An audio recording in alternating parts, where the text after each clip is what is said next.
अस्सलाम वालेकुम, welcome to Asha recipes. आज मैं आपको वेजिटेबल पकौड़ों की रेसिपी देने जा रही हूँ। आइए देखते हैं इसे हमने कैसे तैयार की है। अस्सलाम वालेकुम, वेलकम टू आशा रेसिपीज़। आज मैं आपको वेजिटेबल पकौड़ों की रेसिपी देने जा रही हूँ। इसके लिए मैंने आधा किलो बेसन ली है।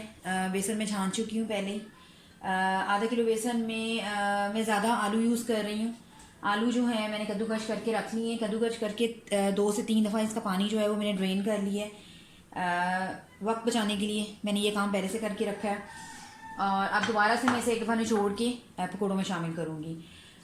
3 दरमियाने साइज़ के मैंने प्याज लिए हैं, जिनको मैंने लच्छों की शक्ल में काट लिया। आप देख सकते हैं ऐसे गोल गोल लच्छों की शक्ल में। आप चाहें तो दूसरी शक्ल में भी काट सकते हैं, लेकिन वो जब पकौड़े बनते हैं तो बड़े ज़्यादा अच्छे लगते हैं।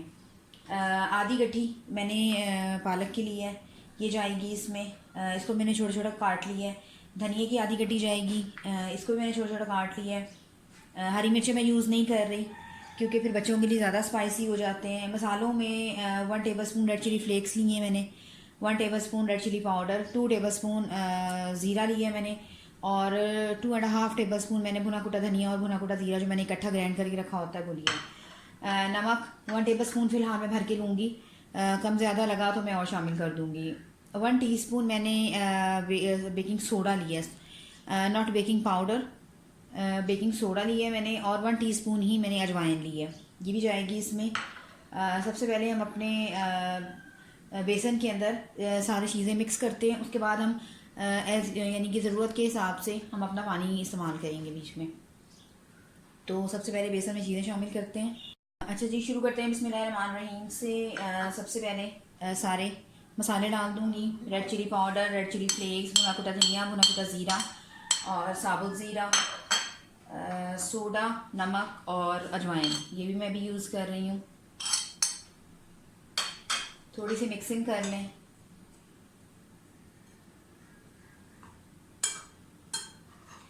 सोडे से जो है हमारे पकोड़े काफ़ी फ्लफ़ी फ्लफ़ी और नरम नरम बनते हैं, सख्त नहीं बनते, और बहुत अच्छा टेस्ट पे भी असर डालता है जो। लेकिन बहुत ज़्यादा नहीं डालना, बहुत ज़्यादा डाला तो बेसन जो है वो नरम पड़ जाएगा, पकोड़े जो है वो सही नहीं बन सकेंगे।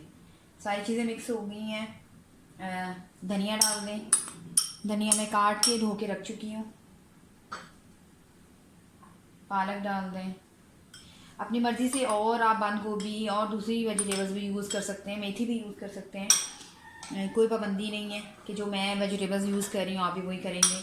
प्याज, ये लच्छों की शक्ल में बड़ी प्यारी सी शक्ल आएगी, शेप आएगी पकौड़ों की।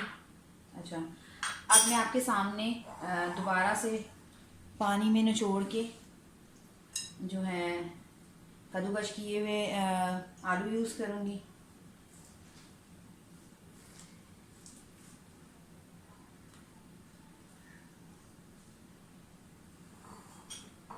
यहाँ में काफ़ी हो गया क्योंकि माशाल्लाह बॉल बड़ा है, लेकिन चीज़ें ज़्यादा हो गई हैं, तो थोड़ा थोड़ा करके पानी डालना शुरू करें।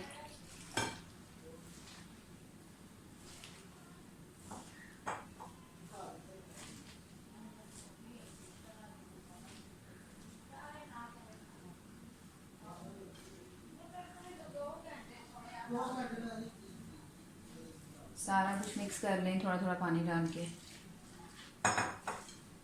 पानी एकदम नहीं डालना आपने, बेसन को ऊपर लाते जाएं, मिक्स करते जाएं, और जितनी हमें ज़रूरत होगी उतना डालेंगे। अच्छा, बैटर हमारा जो है मिक्स हो गया। आप देख सकते हैं कि इस तरह की इसकी थिकनेस होनी चाहिए।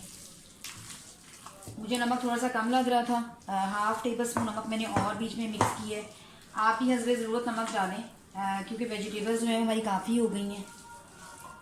थोड़ा सा ज़रा ये ज़्यादा मुझे सख्त लग रहा है। मैं बिल्कुल 2-3 बूंद पानी की और डालूंगी और इसको मिक्स कर दूँगी। बेसन जितना अच्छा हाथ के साथ मिक्स हो सकता है, स्पेशली जब आप वेजिटेबल्स डाल रहे हो, उतना अच्छा स्पैचुला के साथ या किसी और चीज़ के साथ नहीं हो सकता। सिर्फ आपके हाथ साफ होने चाहिए, कोई मसला नहीं है।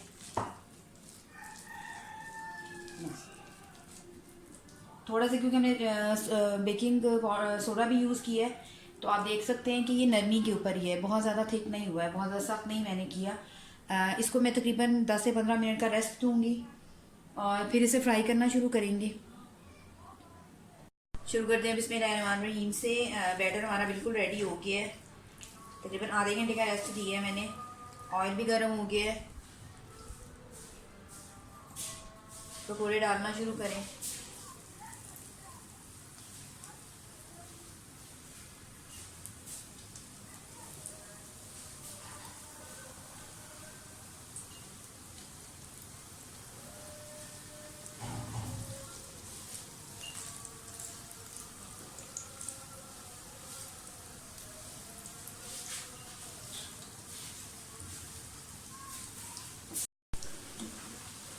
आप देख सकते हैं कितने फ्लफी पकोड़े बने हैं हमारे। इसी तरह से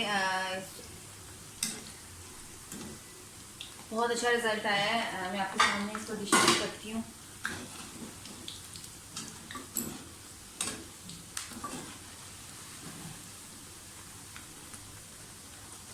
बस यही कलर होना चाहिए।